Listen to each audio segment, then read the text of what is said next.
Continuing on the subject of overall who is God and what is He. To understand God is beyond comprehension, and we're finding this out. But today, we've come to a very important crossroads. We're finding, in covering the book of Romans, and Paul, who hadn't been there, is telling them the full story right from the beginning, concluding all the way to the end. And today we're going to deal with God's judgment. How does God judge? Well, He has a principle that He believes in. You shouldn't be a judge unless you know what you're doing. How many judges do we have in the world today, let alone any country, who really shouldn't be judges? I had an opportunity over a period of time to know judges and people who were lawyers who became judges. I'm sorry, people, in most cases, too many of you became judges by those people who they like. They thought they were good lawyers, so therefore they must be a good judge. You know, you can be a good lawyer and a lousy judge. Because first, the lawyer's job is to prove you're innocent, right? Isn't that why you usually get them, how to keep you out of trouble? That's why you get a lawyer. But how do you know they can judge fairly? How do you know their judgment is just? Well, God gives you a principle that covers it. Again, very simple, very easy to follow. Going on in Romans, we've gone the entire first chapter of Romans. So he goes on now, he talks about judgment. And frankly, he's going to talk about judgment right to the ones who are really causing trouble to the Gentile Romans at Rome. They were the Jews. The Jews were telling them they had to be circumcised and keep the law of Moses. And if they didn't do that, they couldn't be a child of God. That's a false judgment. So here Paul is speaking to the people who are upsetting the Christian growth. They were the Jews who were trying to put on their righteousness of the law. And that's what the Jews were told, that the righteousness of the law to all of Israel was their righteousness. The law told them what righteousness was. But there's far more to it, as we're learning, than just knowing the law of God or the Ten Commandments. There's far, far beyond that what we have to be. We have to become like God. Anything short of becoming exactly like God is not a good judge. They're a lousy judge. Notice Romans 2 and verse 1, that's what God tells us. Look what Paul wrote. He says, therefore you judge, are inexcusable. It's unforgivable. O man, whosoever you are that judges, for wherein do you judge another, you condemn yourself, for you, the judge, do the same thing. That's the principle. How can you be a judge when you commit the same crimes? And that's why we have so many judges that are indifferent, because they know they commit the same crimes, so they always give lesser sentences to those who commit the crimes they do. They are even willing, some are so bad, some judges, they're even willing to give you a very short time for murdering somebody as opposed to stealing.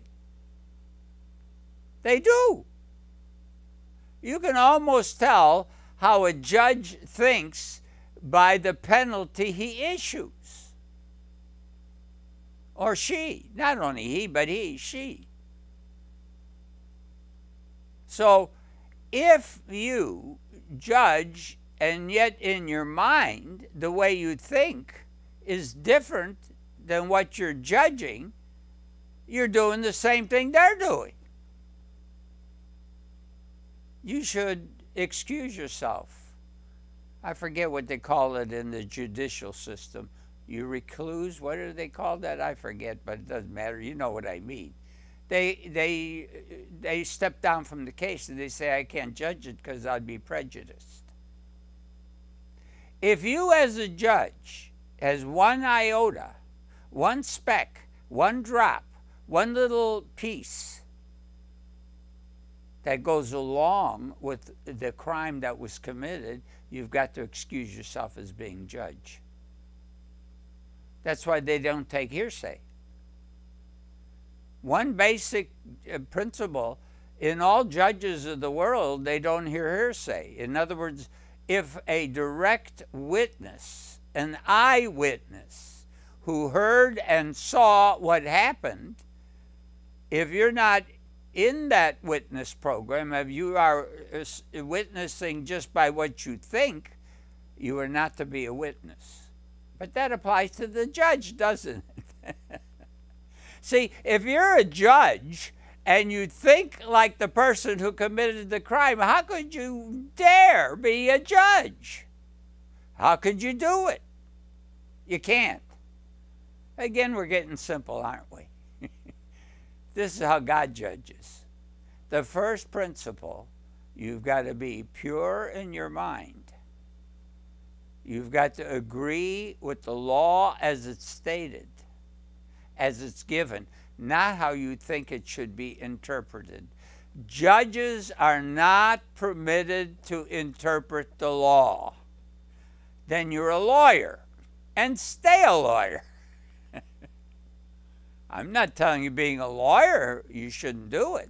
When I'm telling you, you have no right to be a judge. Make sense to you? Well, that's what Paul said that God tells you. Verse 2, but we are sure that the judgment of God is according to truth. So here we go to feelings again.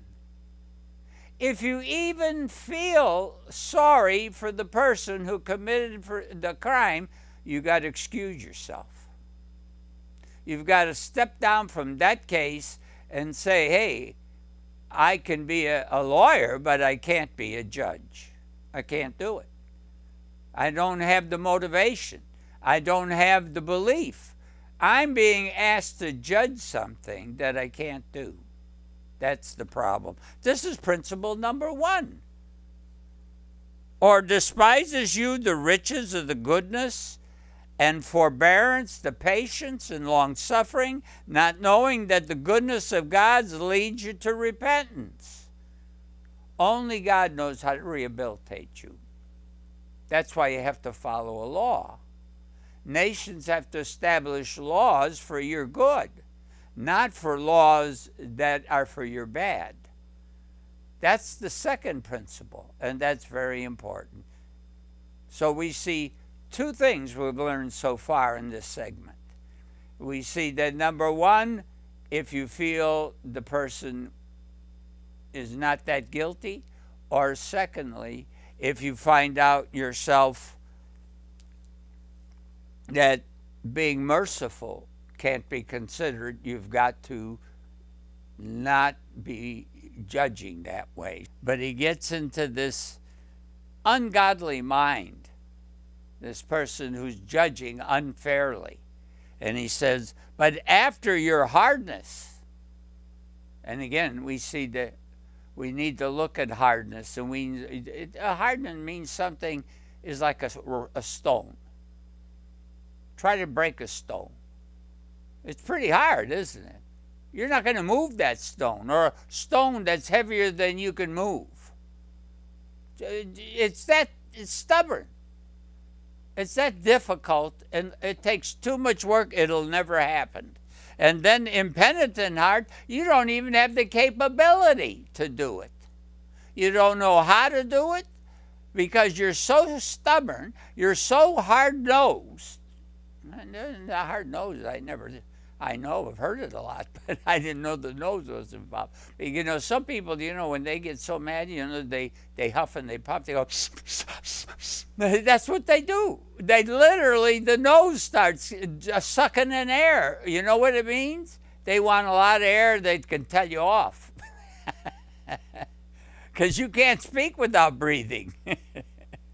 So there you go again. It has a good meaning behind it. So your penitent heart treasures up yours within yourself the wrath against the day of wrath and revelation of the righteous judgment of God. So now he's gotten down to the place, he says, you're totally sick.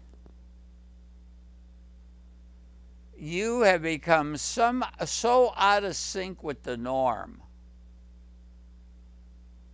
You're so different.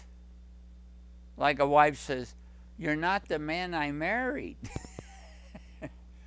Or the man says, you're not the woman I married. Well, there's something bothering both of you. When you have family troubles. You know, partly, if you only get together as a family at Thanksgiving or some of the other holidays, you know what happens then? You didn't get together enough. I mean, after all, if you only meet for the holidays, you're both developing different ideas and different ways of thinking in between, aren't you? You really don't know each other anymore. So you get together and you tell how different you are. So very few people have a pleasant holiday. That's how it goes. You see how human we are? You see how simple it is to understand it? If you want to know someone, you have to spend time with them.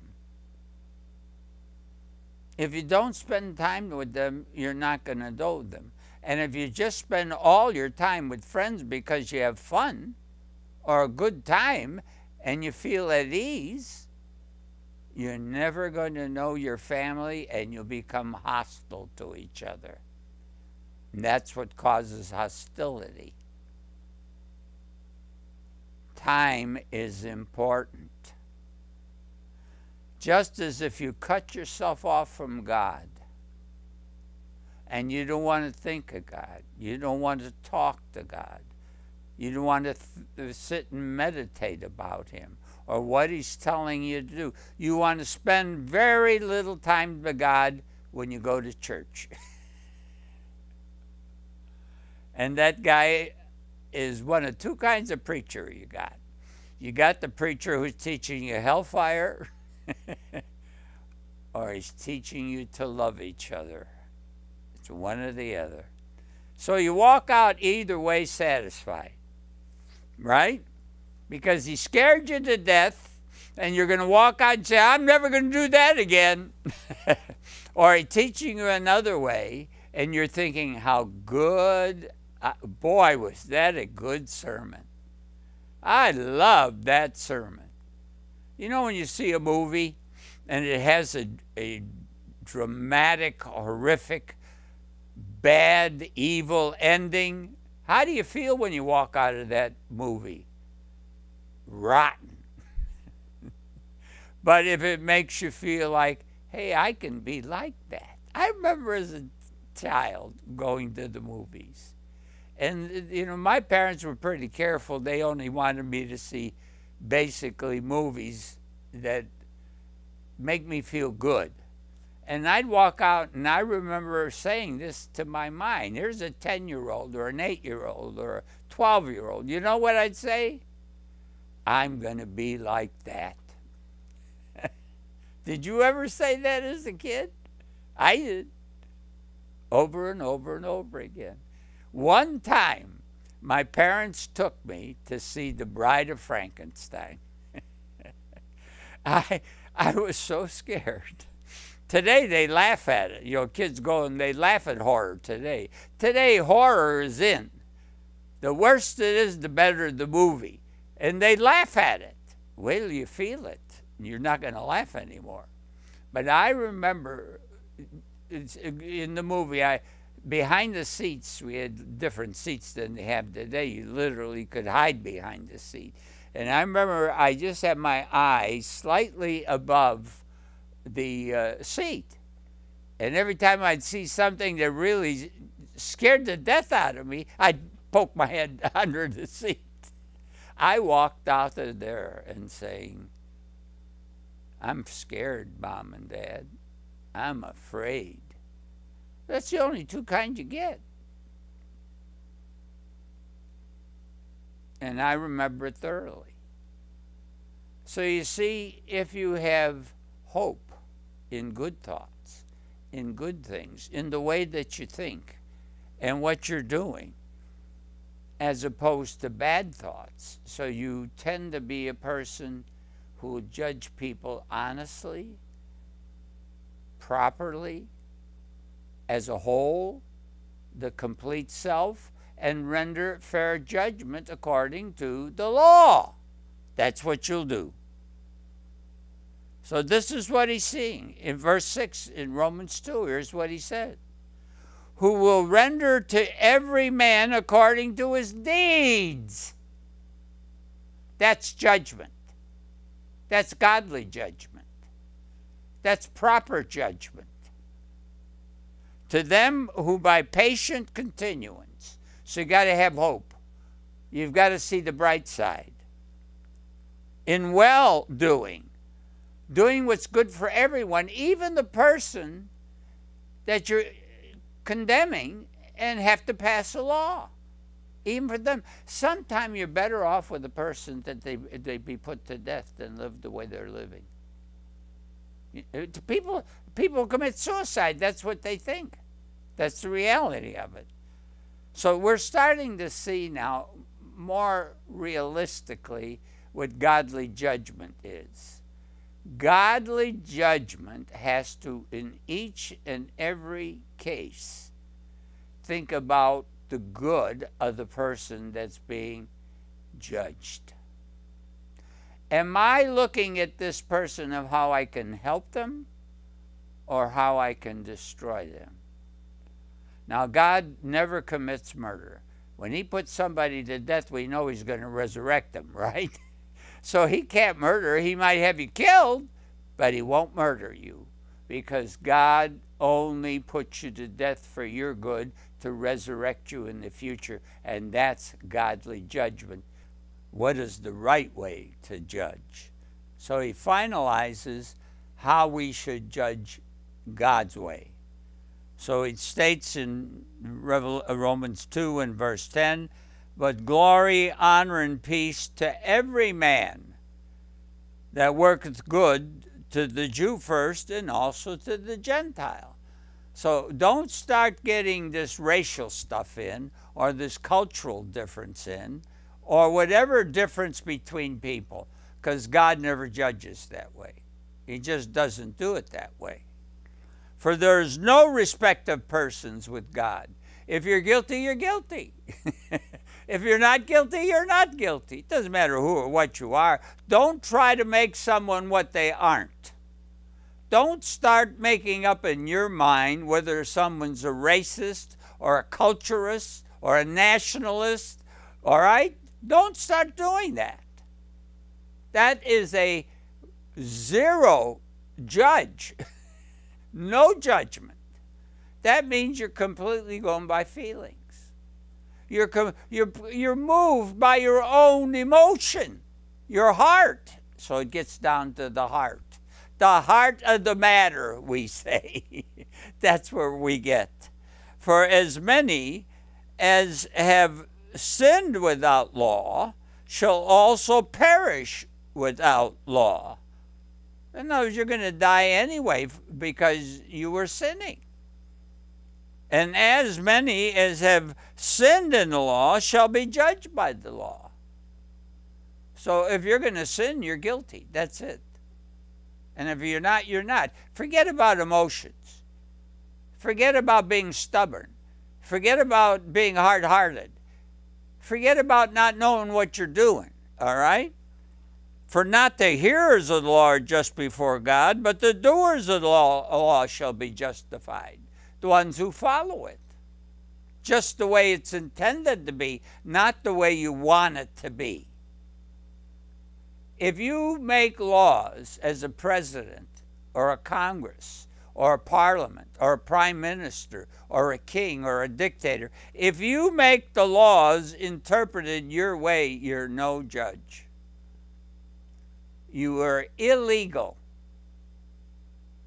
You have no right to do that.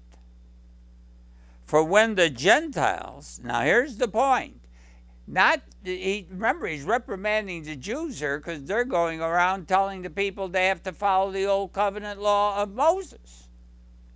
For when the Gentile which have not the law do by nature, it's natural in them.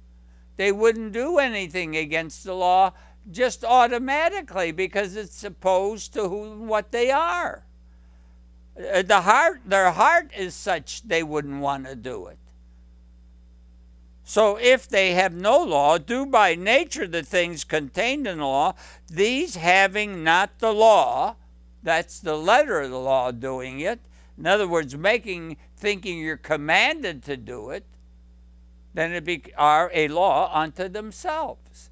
If your nature changes, if the Holy Spirit is in you and changing you to judge like God, then it's automatically the way you would do it anyway.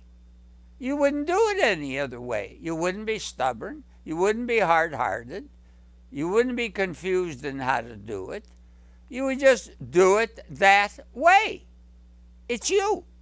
It's what you are. It is the heart of the matter. So he said, which show the work of the law written in their hearts. There it is. The very essence of what you are, how you think, how you act, what you do. It's in their hearts. Their conscience. It would bother your mind.